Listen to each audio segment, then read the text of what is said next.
You are new poor. I am OG poor. Welcome.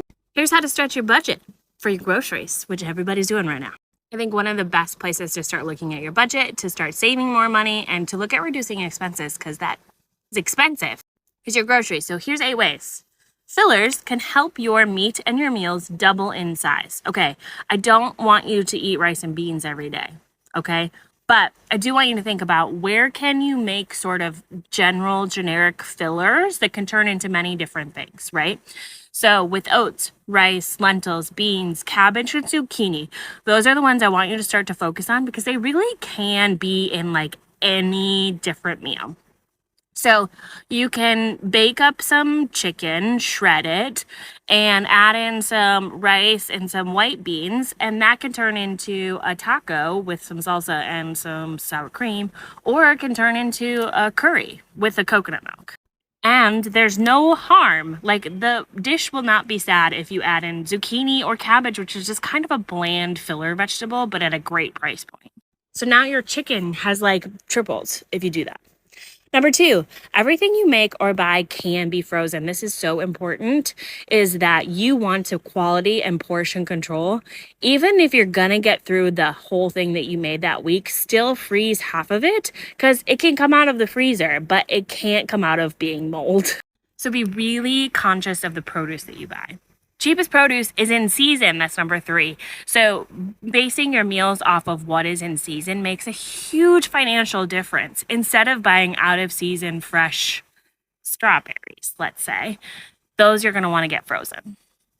Barter with a farm. Okay, this is something I'm a huge fan of. If you haven't done a worker share for a CSA, that's another way to do it. Or if you have a skill that you can offer to a local farmer, let's say you run their social media for the summer. Let's say you write their ad copy for their newsletter, or you do research for their newsletter for their CSA. There are lots of ways that you can offer your services to help you get produce. Supplement with canned and frozen. Okay, so I certainly grew up with a lot of feelings about canned produce because it was gross, right, and mushy.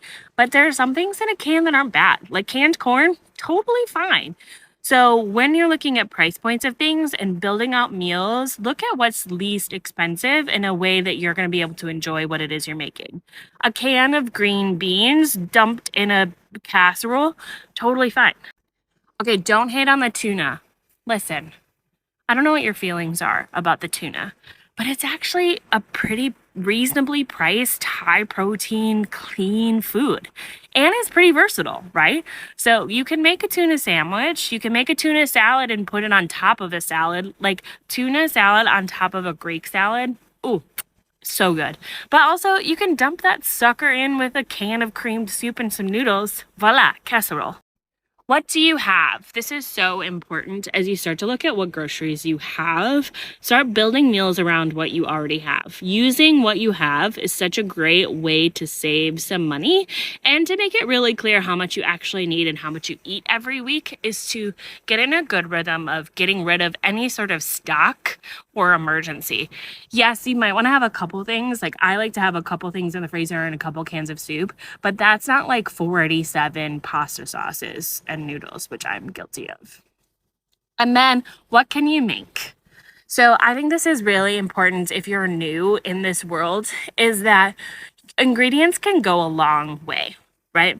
You can make your own tortillas instead of buy them. It's way cheaper and it's super freaking easy. It's just like flour, oil, butter, salt. Those tortillas then can be cut up and turned into chips. So, or tostadas, or, any assorted number of things that a tortilla can turn into. So what can you make turns into what ingredients you have around you? There's a bunch of really cool search engines where you literally can type in what you have and it will tell you what you can make. So cakes, breads, tortillas, look at those sorts of things because those are easy to learn how to make and often you have most of the ingredients already. I just made a oat flour banana bread and I had oats, so I turned it into oat flour. I had the bananas, I had olive oil, I had baking powder, and that was basically the entire recipe. All right, so I hope that helps. This is how to stretch your budget. Go ahead and screenshot it. If you want more ideas or you have other suggestions, drop them in. Give a follow. We're going to talk about ways to save money, make more money all year.